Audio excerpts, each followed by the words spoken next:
Good morning po. Pang-isa ng beta po ulit, no, mga kahabi. So, ito na po.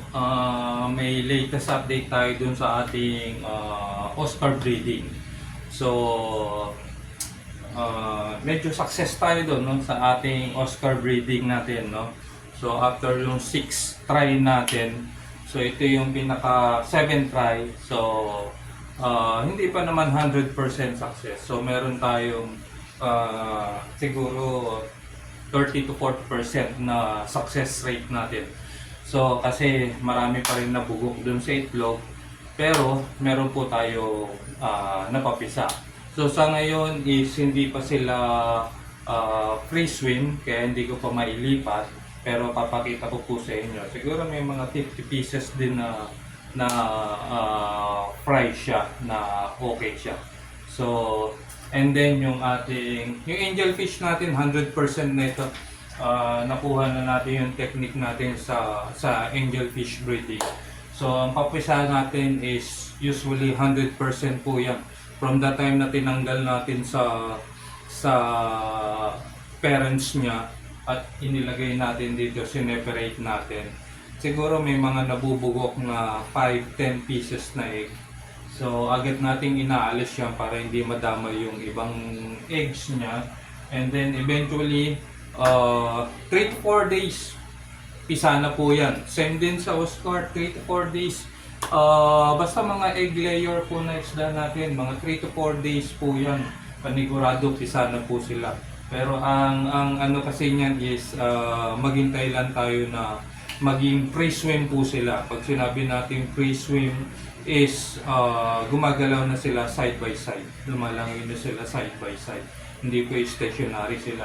Gaya nitong ating angelfish dito na fry, ready na ito. Transfer na natin. May naka-ready akong tank dito for observation. So, diyan ko siya lilipat. And then itong ating Oscar fry dito, although hindi pa sila free swim, siguro baka bukas pa ito. Lipat natin dun sa ating barracks dun sa taas. Merong malaking batsyado na naka-ready na. So, ano na yun, tawag dito.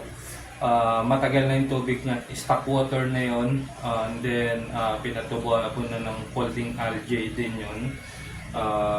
So, ready na yun. Nintay na lang natin yung Oscar fry natin. So, pakita ko lang sa inyo, close-up look po yung fry natin, angelfish at saka Oscar fry natin. So, eventually, may naka-ready pa akong i-breed dito, no?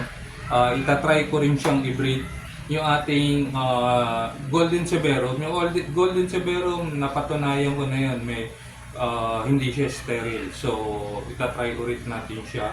And then, ang itatry natin is yung parrotfish at saka yung Red Severum na sinasabi nilang sterile. So, try lang po natin yan para makita natin kung talagang sterile po yung mga lalaki nila. So ito pa, pakita ko lang po sa inyo, close up look.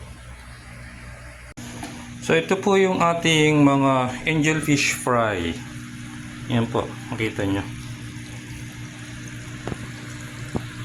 Yan po, ang dami sila. Yan, pre-swim na po sila, no? Angelfish fry. Yan po. Ito pa. Yan, napakadami po nila. Pasensya na po sa ilaw natin. Yan po. So, ready na. Hindi na po maputi yung kanilang tiyan. So, ibig sabihin, na-consume na nila yung egg yolk nila. So, kailangan na nilang makakain ito. Kasi kung di natin papakainin to within 2 days, mamamatay po sila. So, ayan po sila. And then, ito po yung ating pinaka-topic dito is yung Oscar po natin. Yan po.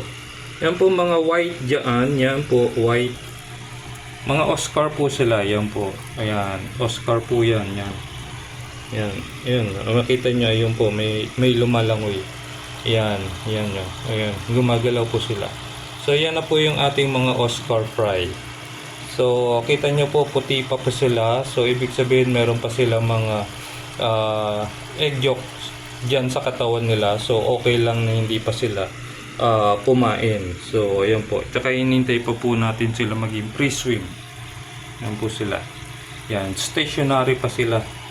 Ayan. Pero as you can see po, yung iba nagtatry na lumangoy.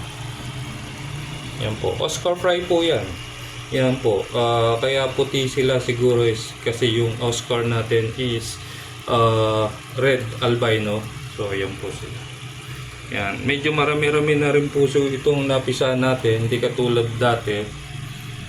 Wala tayong napipisa. So, yan po. Napatunayan natin na okay po yung ating mga Oscar fish.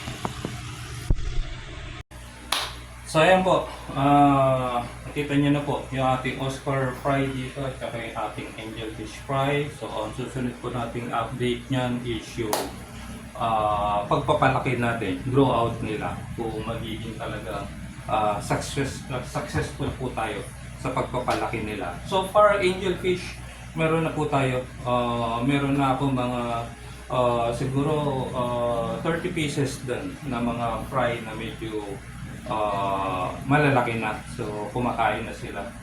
Ang talagang ating critical point dito is yung itong fry na within 1 week dapat mapalaki sila, mapakain at mapalaki. After 1 week yan, diretso na siya. So yun lang po, Pangasinan Beta lang po. Like and share and follow lang po tayo. Meron tandang yung YouTube, so yun lang po. Maraming salamat.